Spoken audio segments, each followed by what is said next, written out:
consumer-oriented approaches, and always tied with a very, very strong sense of, product strategy. That is the way that I give back out of my learnings, right?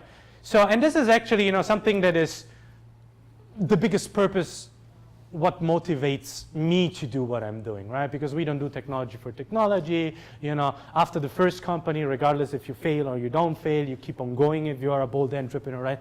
So we make a living by what we get, but we make a life by what we give. So this is a sentence I want us to repeat all together.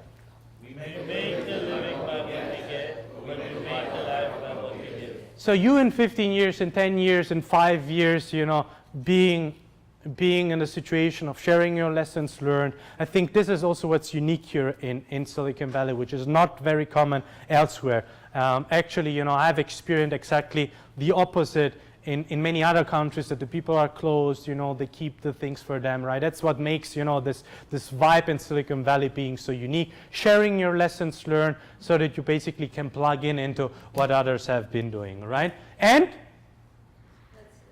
you keep on doing it and doing it again, right? You keep on doing it and doing it again. So that's it from my side. So who actually wants here the presentation? Awesome. I have prepared here the presentation for you under b.whatittakes.es. You can go there with your mobile phone and download or share on Twitter the presentation.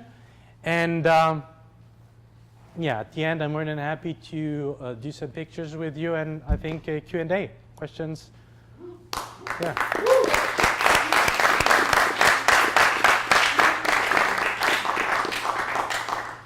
Go ahead.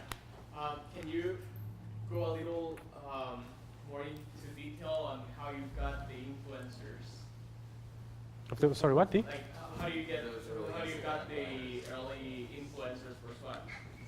Like, can you explain more Sure. detail, like your strategy on how to, like, where this steps, like you mentioned like some of them, but can you explain a little more on that? Sure. I mean, my go-to-market approach is always very, very similar in terms of the way I take it and I take it to market and I approach my go-to-market. I always say, okay, who's my target group, right?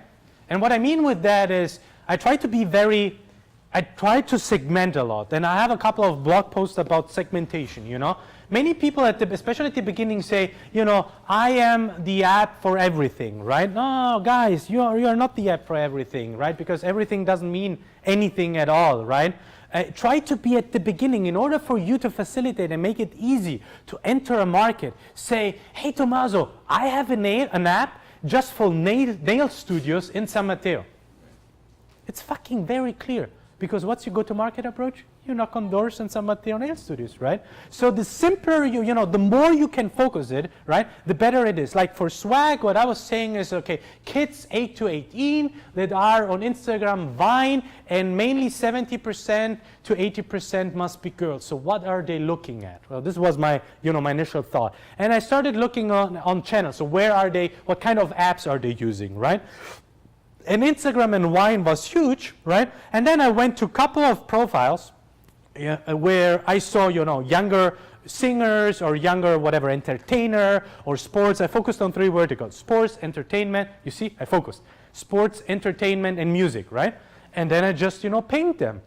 I mean, it's easy, ping them. I had people really reaching out, we setting up webinars, telling them the value proposition, preparing on what's the value proposition. How do you differentiate between you and, Snapchat, right? Hey, because we have the leaderboard, right? And how do you differentiate to Instagram? Because how cool would it be you getting kisses rather than likes, right? So we did our stuff, right? And then we kept on going. But guess what? Based on our cost of acquisition, we saw that it wasn't a channel and it wasn't the way that we should activate it, and so we moved on, right? So think of it, segment it, execute of it, measure it, adapt. Does it answer your question? Yeah, and another question regarding that, like what your offer to the influencers, like what they get Well, I mean, the influencers wouldn't be an influencer if they wouldn't have their fans. Does that make sense? Yeah. Okay, so you are only an influencer because you have fans. Now, the app offers more fun for fans, right? Because you can express more, right? You can be on leaderboards, you can be part of this engagement, you can send kisses, right? So you can get more visibility in your interaction, right? So it's more, let's say, engaging for them, right? And so for them, it's important to have fans that are happy, because our pitch was, you know, today they use this, tomorrow they're going to use swag. So you better be on early on, right, on using swag. That's how we. We have time for one more question. One more question. Yes, I have actually two questions. Right. So one question is that, has anybody asked you the question, what is the problem that you're solving, and what was your answer to that?